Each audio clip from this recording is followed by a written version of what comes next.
Assalamualaikum warahmatullahi wabarakatuh. Perkenalkan, nama saya Dea Firlian Walija dengan NIM 2214267 dari kelas Perbankan Syariah 3C. Yang terhormat, Ibu dosen pengampu mata kuliah Hukum Bisnis, Ibu Yani Agus Priyani ME. Yang pertama, jelaskan perspektif hukum bisnis syariah dalam Al-Quran, yaitu ada 3. Yang pertama ada kepemilikan modal atau ras al-mal, kedua ada tenaga kerja yang profesional, dan yang ketiga ada keuntungan yang bernilai tambah. Yang pertama ada kepemilikan modal atau ras al-mal. Jadi modal yang kita miliki untuk memulai bisnis itu adalah milik Allah, kita hanya dititipkannya saja. Tenaga kerja yang profesional. Dalam berbisnis atau saat kita mempunyai bisnis, pastinya kita membutuhkan tenaga kerja atau karyawan yang dapat membantu dan meringankan usaha atau bisnis kita. Tenaga kerja yang profesional yaitu maksudnya karyawan yang dapat memposisikan dirinya agar mampu memahami tugas dan tanggung jawabnya yang konsisten dan fokus dalam bekerja. Keuntungan yang bernilai tambah. Dalam bisnis apapun, kita harus mendapatkan keuntungan yang bernilai tambah agar dapat mempertahankan bisnis kita.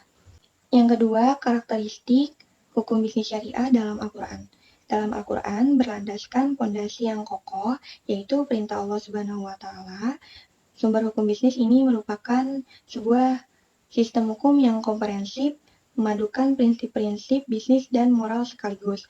Tujuan utamanya adalah memelihara solidaritas masyarakat dan memperkenalkan moralitas yang tinggi di lapangan bisnis berdasarkan hukum Allah, bertujuan untuk menetapkan perlindungan terhadap kemaslahatan manusia dengan menjamin kebutuhan primer, sekunder, dan kebutuhan tersier.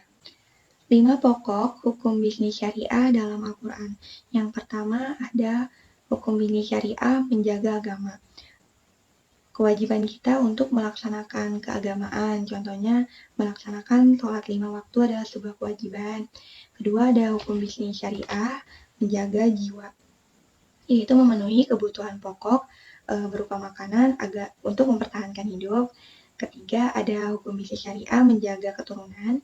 Kita harus menjaga keturunan kita, yaitu seperti menghindari perbuatan zina. Keempat ada hukum bisnis syariah menjaga akal. Dalam syariat Islam itu kita dilarang atau diharamkan meminum khamar agar akal kita itu tetap waras. Yang terakhir, yang kelima, hukum bisnis syariah menjaga harta. Dalam syariat Islam itu sangat menghargai harta milik seseorang, sehingga kita dilarang untuk mencurinya.